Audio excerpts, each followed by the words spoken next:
Saraswati group of education દ્વારા ચાલતા આ ઈ લર્નિંગ પ્રોગ્રામમાં હું બ્રિજેશ આકડેચા ફરી એકવાર આપ સૌનું રંગારંગ સ્વાગત કરું છું. આપણે ધોરણ 8 ની અંદર વિજ્ઞાન વિષયની અંદર ચેપ્ટર નંબર 6 એટલે કે દહન અને જ્યોત એનો અભ્યાસ કરતા હતા કે જેમાં આપણે આગલા 3 લેક્ચરની અંદર દહન વિશેની ચર્ચા કરી ગયા કે ભાઈ કોઈ એક એવી રાસાયણિક પ્રક્રિયા છે કે જેમાં પદાર્થ એ હવામાંથી ઓક્સિજન લઈ અને ઉર્જા ઉત્પન્ન કરે છે. આપણે એ પણ જોયું કે દહન છે એના માટે 3 જરૂરિયાત છે. કઈ તો કે એક તો ગરમી મળવી જોઈએ પદાર્થને, બીજું એ પદાર્થ જે છે એને ઓક્સિજન મળવો જોઈએ એટલે કે હવાનો સંપર્ક હોવો જોઈએ, બરોબર. એક તો કહી શકાય કે ગરમી, બીજું છે હવા અને ત્રીજું છે બળતણ. આ 3 વસ્તુ હોવી જોઈએ તો એનું કોઈ પદાર્થનું દહન થઈ શકે. એટલે કે આપણે આગ નિયંત્રણ કરવી હોય તો એના માટે આ 3 માંથી કોઈ એકનું કનેક્શન કાપી નાખો તો આપણે આગ ઓલવી શકાય. જેમાં આપણે હવા મળતી અટકાવીએ સૌથી પહેલા, એટલે આપણે કોઈ વ્યક્તિ આગ લાગી હોય તેને ધાબળો ઉઠાડી દઈએ. શું કામ કરે આપણે જોયું.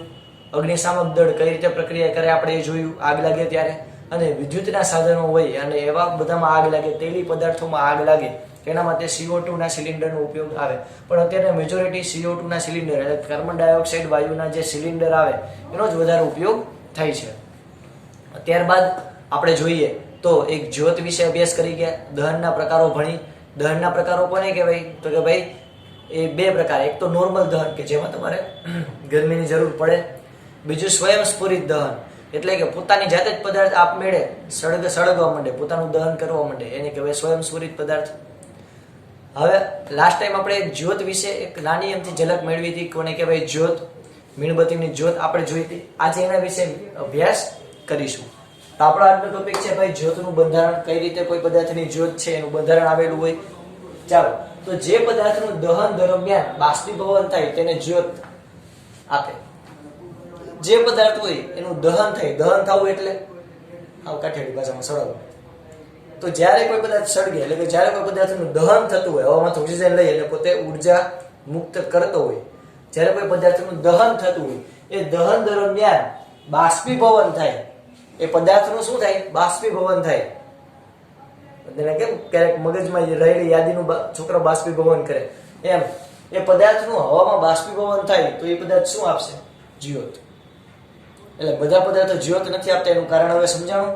માની લો કે કોલસાની વાત કરીએ તો કોલસાનું કહી શકાય કે બાષ્પીભવન થતું નથી. કોલસાનું બાષ્પીભવન ન થાય તો એ જ્યોત આપતું નથી. બાકી બીજા તો કે ભાઈ મીણબત્તી છે, કાગળ છે, એ શું કામ જ્યોત આપશે? તો કે જેવું સળગશે, જેવું એનું દહન થશે એટલે એ બાષ્પીભવન, એ જે એની અંદર રહેલા જે પદાર્થ છે, કાગળ કોઈ મટીરિયલનો બનેલો હોય છે, એનું બાષ્પીભવન થશે હવામાં એટલે એ જ્યોત આપણને આપશે. અત્યારે આપણે એક્ઝામ્પલ લઈએ મીણબત્તીનું, કેરોસીનનું. કે કેરોસીન કે મીણબત્તીની વાટ દ્વારા ઉપર ચડે છે અને દહન દરમિયાન તેનું બાષ્પીભવન થાય છે અને જ્યોત ઉત્પન્ન થાય છે. કેરોસીન અને મીણબત્તી જોઈને રચના કઈ રીતે હોય છોકરાઓ? તો કે ફોર એક્ઝામ્પલ હું જો આયેલો મીણબત્તી,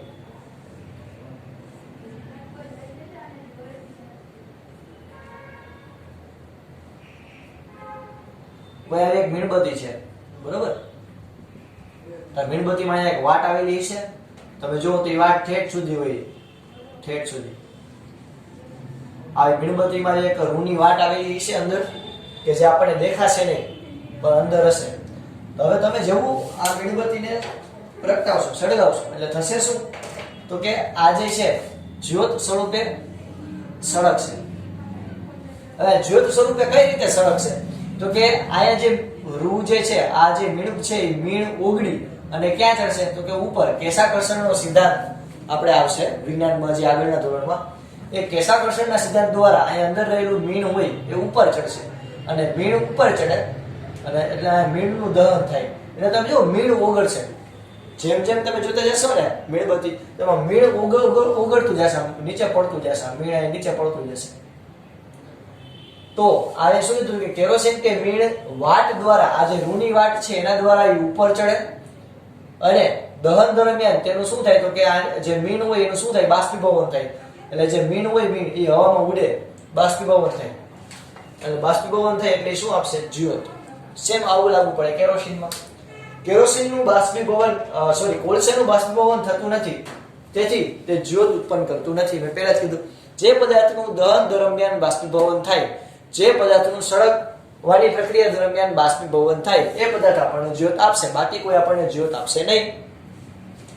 જ્યારે મીણબત્તીને કાચની તકતી પર 10 સેકન્ડ રાખવામાં આવે, બરોબર, આપણે જો પહેલા તો મીણબત્તીની જ્યોત જોઈ મસ્ત મજાની. હવે મીણબત્તીની જ્યોત છે, હવે એને આપણે પહેલા તો કોઈ કાચની તકતી, કોઈ કાચની પ્લેટ છે એની નજીક લઈ આવી અને પછી દૂર કરીએ તો શું થાય? તમે આ અવલોકન તમારી જાતે ઘરે પણ કરી શકો કે કોઈ મીણબત્તી હોય એને તમે કોઈ કાચની પ્લેટ છે એની અમને લઈ આવી પછી એને દૂર લઈ આવો તો એ કાચની જે પ્લેટ છે એમાં કાળું એક ધાબુ થઈ જશે, કાળું વર્તુળ થઈ જશે. ઓકે, 10 સેકન્ડ સુધી રાખવામાં આવે તો કાચની તકતી ઉપર કાળાશ પડતું વર્તુળ રાખવું જે જ્યોતમાં રહેલા કે જે મીણબત્તીની જે જ્યોત છે એની અંદર રહેલા દહન ન પામેલા કાર્બનના કણો દર્શાવે છે, કે જે કાર્બનના નાના કણ આવેલા હોય જે દર્શાવે છે કે જેનું દહન થઈ શકતું નથી. એટલે જો મીણબત્તી હોય એ મેસ ઉત્પન્ન કરે, તમે મેસ એટલે હવામાં તરતી છે મેસ, ક્યારેક કોઈના આંખમાં ઉડે તો કહી શકાય કે બહુ બળતરા થાય, તો જે આપણે હવામાં જેને કહીએ મેસ એ આ મીણબત્તી દ્વારા ઉત્પન્ન થાય, જે શું છે તો કે એ દહન ન પામેલા કાર્બનના કણો છે. હવે તો કે આપણે બીજી પ્રવૃત્તિ કરીએ તો કે મીણબત્તી છે એ મીણબત્તીની જે સૌથી બહારનો ભાગ હોય જ્યોતનો ત્યાં આપણે એક તાંબાનો તાર લઈ આવીએ. આ તાંબાનો તાર જેવો તમે મીણબત્તીની જ્યોતના સૌથી બહારના ભાગ જે છે એની એકદમ નજીક લઈ આવશો એટલે અવલોકન કરતા એવું જણાશે કે તાંબાનો તાર છે એ લાલચોળ ગરમ થઈ જાય. જે મીણબત્તી રાખેલી છે એના નજીકના વિસ્તારમાં એ લાલચોળ ગરમ થશે. તો એનો મતલબ એવો કે મીણબત્તીનો બહારની આસપાસનો જે ભાગ છે, સૌથી જે બહારનો આ જે ભાગ છે, તમને જે આ બહારનો ભાગ દેખાય તો તમે બ્લેક માર્કરથી દેશો, આ બહારનો ભાગ એ આ જે બહારનો ભાગ છે એ સૌથી વધુ ગરમ હશે.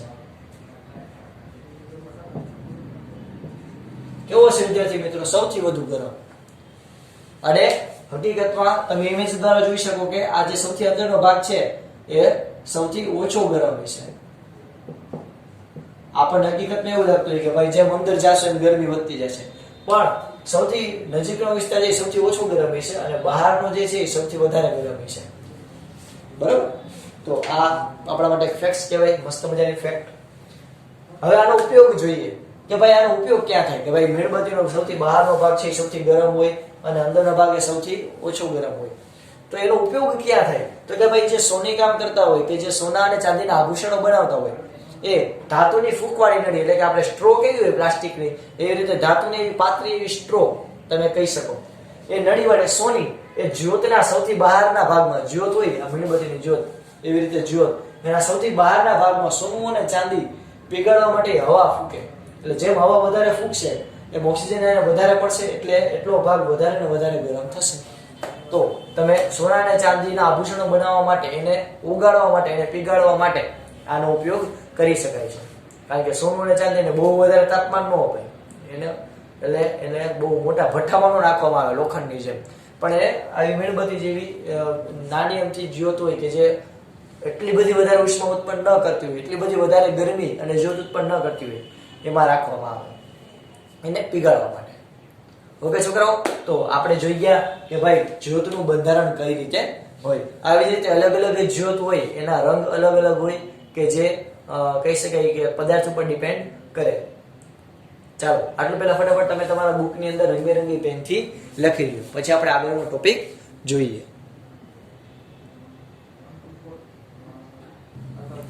ચાલો હવે આપણે ત્યાર પછી જોઈએ બળતણ એટલે શું.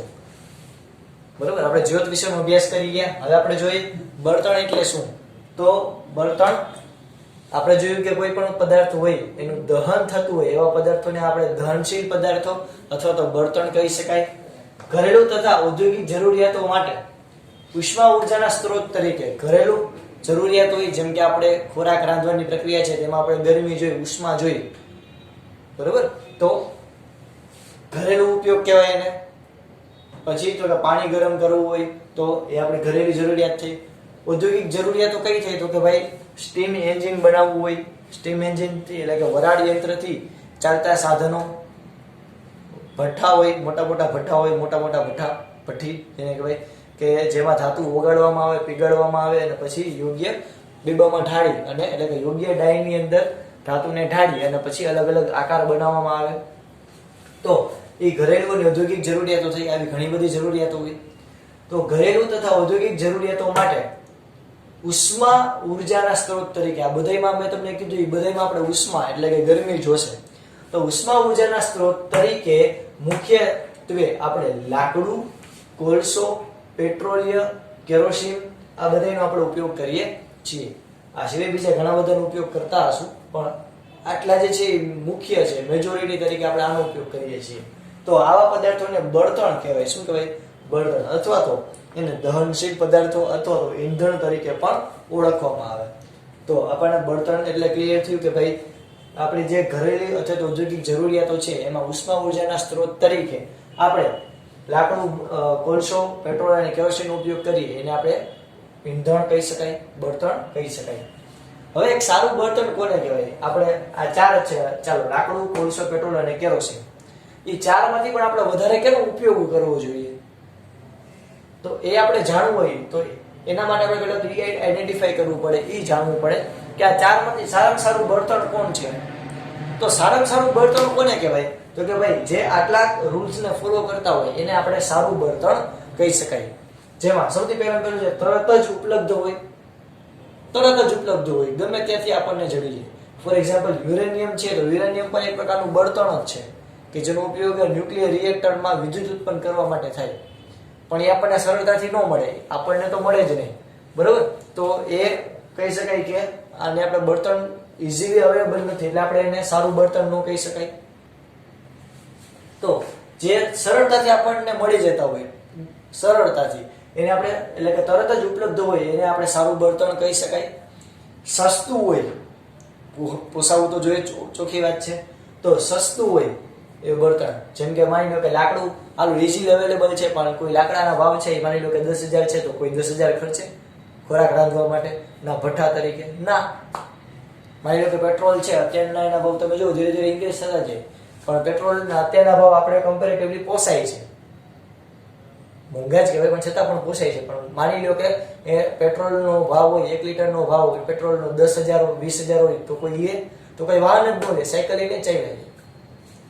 તો જે તરત જ ઉપલબ્ધ હોય, સસ્તું હોય, મધ્યમ દરે હવામાં દહન પામતું હોય.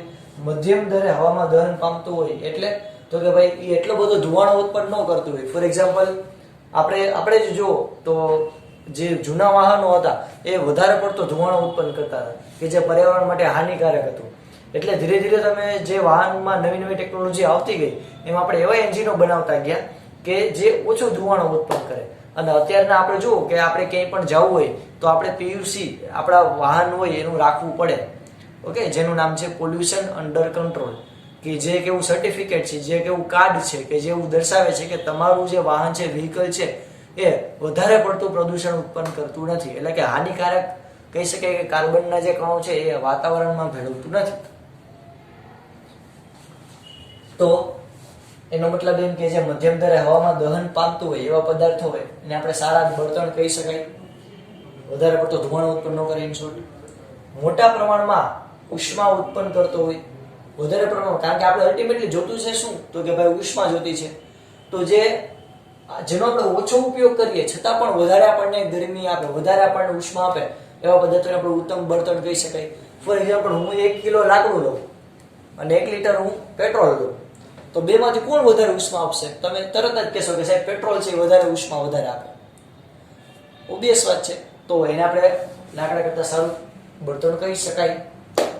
તે કોઈ અનિચ્છનીય પદાર્થોના અવશેષ ન છોડતું હોય, એટલે કે તે એવા પદાર્થોને ઉત્પન્ન ન કરતું હોય, એવા પદાર્થોને ન છોડતું હોય, એની રાખ હોય કે એનો ધુમાડો હોય એ એવો ન હોવો જોઈએ કે જે અનિચ્છનીય પદાર્થો એટલે કે જે વધારે પડતા હાનિકારક તત્વો જે છે એ ઉત્પન્ન કરે, એવું ન હોવું જોઈએ. તો આ 5 જે પેરામીટર ફોલો કરતો હોય એને આપણે કહી શકીએ કે ઉત્તમ અથવા તો સારું બળતણ છે. તો આપણને એક્ઝામમાં પૂછાય અથવા તો આપણને ખબર હોવી જોઈએ કે સારા બળતણની લાક્ષણિકતા શું છે, તો કે ભાઈ તરત જ ઇઝીલી ગમે ત્યાં અવેલેબલ હોવું જોઈએ, તરત જ ગમે ત્યાં આપણને મળી જવું જોઈએ, તે સસ્તો હોવો જોઈએ, તે મધ્યમ દરે હવામાં દહન પામતો હોવો જોઈએ, મોટા પ્રમાણમાં ઉષ્મા ઉત્પન્ન કરતો હોવો જોઈએ અને તે કોઈ અનિચ્છનીય પદાર્થના અવશેષ છોડતો હોવો જોઈએ નહીં. જેમ કે યુરેનિયમને આપણે દહન તરીકે ઉપયોગ કરશી, એક બળતણ તરીકે ઉપયોગ કરશી, તો એ રેડિયો એક્ટિવ વિકિરણ ઉત્પન્ન કરશે કે જે બહુ હાનિકારક હોય, તમે એના સંપર્કમાં રહીએ તો પણ આપણને કેન્સર થાય. તો એવા અનિચ્છનીય પદાર્થો ઉત્પન્ન કરતા ન હોવા જોઈએ. આ સિવાય તો કે આપણે એક વસ્તુ નોટ કરવી જોઈએ કે વ્યવહારમાં આદર્શ બળતણ એટલે કે આપણે જે કીધું બધાને એકદમ ફોલો કરતો એવું બળતણ આપણને હજી સુધી મળ્યું નથી. એટલે વ્યવહારમાં આદર્શ બળતણ મેળવવું અતિશય મુશ્કેલ છે, અતિશય. અને બળતણ તેની કિંમતોમાં જુદા જુદા પડે છે. ઓબ્વિયસ વાત છે, લાકડાની કિંમત અલગ છે, કોલસાની કિંમત અલગ છે, પેટ્રોલની અલગ છે અને કેરોસીનની પણ અલગ છે. તો બળતણની અવેલેબિલિટી કહી શકાય, એનો ઉપયોગ એ બધાને ધ્યાનમાં રાખી અને એની માર્કેટ વેલ્યુ ડિસાઈડ થતી હોય તો આ બધાની કિંમત કેવી હશે? અલગ અલગ. તો આ થઈ બળતણ એટલે શું. હવે આપણે જોઈએ આ બળતણની કાર્યક્ષમતા. ભાઈ આને આપણે કઈ રીતે માપવામાં આવે કે ભાઈ આ પેટ્રોલ છે વધારે ગરમી ઉત્પન્ન કરશે, વધારે ઉષ્મા ઉત્પન્ન કરશે, કોલસો છે એ ઓછી ઉષ્મા ઉત્પન્ન કરશે, લાકડું છે એ સાવ ઓછી ઉષ્મા ઉત્પન્ન કરશે. એ આપણને ભાઈ કેમ ખબર પડે? તો કે ભાઈ એના માટે આપણે એક પેરામીટર લઈએ કે 1 કિલોગ્રામ બળતણનું સંપૂર્ણ દહન થવાથી, માની લો કે હું લાકડો 1 કિલોગ્રામ લઉં, ફોર એક્ઝામ્પલ હું કોઈ લાકડું છે એને હું અહીંયા લઉં, હું કોઈ કોલસો લઉં 1 કિલોગ્રામ, હું કોઈ 1 લીટર 1 લીટર પેટ્રોલ લઉં અને 1 લીટર હું કેરોસીન લઉં.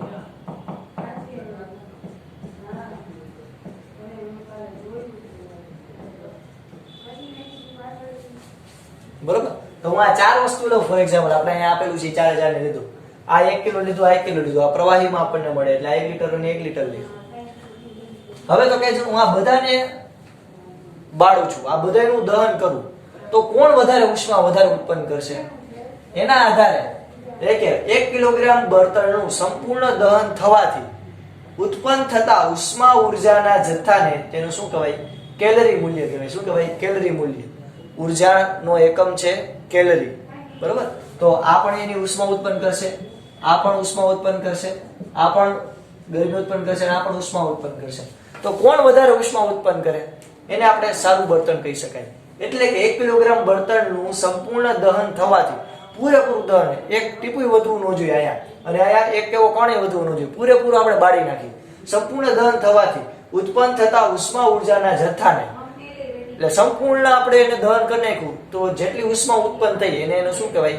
કેલરી મૂલ્ય કહેવાય. શું કહેવાય વિદ્યાર્થી મિત્રો? યાદ રાખજો, કેલરી મૂલ્ય. લારી મૂલ્ય નથી, કેલરી મૂલ્ય. એનો એકમ શું થાય તો કે એકમ જૂલ દીઠ મળતું આપણને ગ્રામ, એટલે કે આપણે કહી શકાય કિલો જૂલ પ્રતિ કિલોગ્રામ, એટલે કે કિલો કેજી અપોન કેજે અપોન કેજી, એટલે કે કિલો જૂલ પ્રતિ કિલોગ્રામ. એટલે કે આપણે એમ કહી શકીએ કે ઉર્જાના છેદમાં બળતણનો જથ્થો. ઉર્જા જે છે કિલો જૂલમાં માપવામાં આવે, ઉત્પન્ન થતી ઉષ્મા ઉર્જા, અને બળતણનો જથ્થો કે જે કિલોગ્રામ કેવો હોય. તો આપણે આને આમ પણ દર્શાવી શકાય, પણ આ એકમ નથી, આ મેં તમને માત્રા દર્શાવી, રાશિ. આ એનો એકમ છે શું? કિલો જૂલ પ્રતિ કિલોગ્રામ, કેજે અપોન કેજી. બરોબર? તો બળતણની કાર્યક્ષમતા આપણે આ રીતે માપી શકાય. અહીંયા એક મસ્ત મજાનું તમને કોષ્ટક આપેલું છે કે જે કોષ્ટકની અંદર છાણા, લાકડું, કોલસો, પેટ્રોલ, કેરોસીન, ડીઝલ, કહી શકાય મિથેન, સીએનજી, એલપીજી, બાયોગેસ અને હાઇડ્રોજન વાયુ જે છે એને આપણે 1 કિલો અથવા તો 1 લીટર બાળીએ તો એ કેટલી ઉષ્મા ઉત્પન્ન કરશે અહીંયા આપણને માત્રા દર્શાવી છે કે જેમાં આપણે જો સૌથી પહેલા એનાલિસિસ કરીએ તો છાણા સૌથી ઓછામાં ઓછું જે છે એ છાણા ધરાવે. એટલે જો છાણા છે એ વધારે ધુમાડો ઉત્પન્ન કરે, એ ધુમાડો વધારે ઉત્પન્ન કરે પણ ઉષ્મા એટલી ઉત્પન્ન કરે નહીં, એટલે તમારે છાણા વધારે જોઈએ. એના કરતા ઉપર આવે છે લાકડું, પછી ઉપર આવે છે કોલસો જેનાથી તમે વાકેફ છો, પછી આવશે પેટ્રોલ, એના કરતા વધારે આવશે કેરોસીન, એના કરતા વધારે ડીઝલ. એટલે જો આપણે ડીઝલ સુધીની બધી માત્રા સાંભળી છે. છાણાથી આપણને ખબર હોય ધુમાડો ઉત્પન્ન, એના કરતા ઓછો ધુમાડો લાકડું, એના કરતા ઓછો કોલસો, એના કરતા ઓછું પેટ્રોલ, એના કરતા ઓછું કેરોસીન, એના કરતા ઓછું ડીઝલ. હવે આવશે મિથેન. મિથેન એટલે CH4. CH4 એટલે કે એક કાર્બન અને અહીંયા 4 હાઇડ્રોજન આવેલા છે. આ છે આની રચના જોવો તો આમ એક કાર્બનનો પરમાણુ અને આજુબાજુ 4 હાઇડ્રોજનના પરમાણુ આવી રીતે બેઠા હોય. તો આ જે મિથેન નામનો જે વાયુ છે, મિથેન નામનો વાયુ એ વધારે ઉષ્મા ઉત્પન્ન કરશે આ બધાથી, કે જેની મદદથી આપણે કુદરતી ગેસ બનાવી. તમે સાંભળ્યું છે નેચરલ ગેસ. એ નેચરલ ગેસની અંદર આ વાયુ વધારે પ્રમાણમાં હોય મિથેન, એટલે એનો ઉપયોગ આપણે કરીએ છીએ. નેચરલ ગેસ તમે જો ઘણી જગ્યાએ સાંભળ્યું છે એનો ઉપયોગ થાય. પછી એના કરતા વધારે ઉર્જા ઉત્પન્ન કરતો એવું છે સીએનજી, જેનું નામ છે કોમ્પેક્ટ નેચરલ ગેસ. સીએનજી રિક્ષા તમે જોઈ હશે, સીએનજી સાધનો પણ આવે છે, ઘણા બધા વ્હીકલ હવે આવવા માંડ્યા સીએનજી. એના કરતા ઉપર આવે એલપીજી. એલપીજી એટલે તો કે આપણે જે રાંધણ ગેસ જેને કહીએ, કે જેને ખોરાક રાંધવા માટે ઉપયોગ કરીએ, જેનું પૂરું નામ છે લિક્વિફાઈડ પેટ્રોલિયમ ગેસ. તો એનું તમે એક બહુ મોટી વિશેષતા શું ખબર? એ બહુ એટલે બહુ ઓછો, અતિશય આમ તમે અવગણી શકાય એવું બહુ ઓછો ધુમાડો ઉત્પન્ન કરે. તો એને સારામાં સારું બળતણ કહી શકાય એલપીજી ને, બરોબર. આ સિવાય બાયોગેસ અને એના કરતા સૌથી ઉપર હાઇડ્રોજન સૌથી ઉત્તમમાં ઉત્તમ બળતણ કહી શકાય. તો કારણ કે જો બહુ વધારે ઉષ્મા ઉત્પન્ન કરશે, પણ આપણે એને હાઇડ્રોજન છે ને એના સાથે આપણને એક વાંધો એ આવે કે આપણે એને જે એનું દહન થાય અને એની મદદથી જે ઉષ્મા ઉત્પન્ન થાય એટલી બધી વધારે થાય છે કે આપણે એને ક્યાંક ને ક્યાંક કંટ્રોલ કરી શકતા નથી. વ્યવહારિક જીવનની વાત કરું છું, બરોબર. બહુ વધારે ઉષ્મા ઉત્પન્ન કરે એટલે આપણે એનો ઉપયોગ છે ને એ રોકેટની અંદર કરીએ. રોકેટ કોઈ હોય બહુ મોટું રોકેટને લોન્ચ કરવા, તો એમાં પ્રવાહી હાઇડ્રોજન અને પ્રવાહી ઓક્સિજનનો બળતણ તરીકે ઉપયોગ થાય. આપણે એનો ઉપયોગ ત્યાં કરીએ છીએ કારણ કે બહુ મોટી ઉર્જા ઉત્પન્ન કરશે. તો આપણે હજી પણ એને આ વ્યવહારુ જીવનમાં કઈ રીતે લઈ આવી શકાય એના વિશે હજી રિસર્ચ ચાલે છે. તો આટલો પહેલા ફટાફટ છોકરાઓ તમારા બુકની અંદર લખી લેજો, બરોબર. ચાલો આપણે આજે આ બધું રંગબેરંગી પેન છે તમે લખી લેજો. આપણે આજે અહીં સુધી રાખીએ. નેક્સ્ટ ટાઈમ આપણે મળીએ ત્યારે આપણે આગળનો ટોપિક કરીશું. અહીં સુધી રાખીએ. જય ભારત, જય હિન્દ બધા લખી લેજો તમારા બુકની અંદર.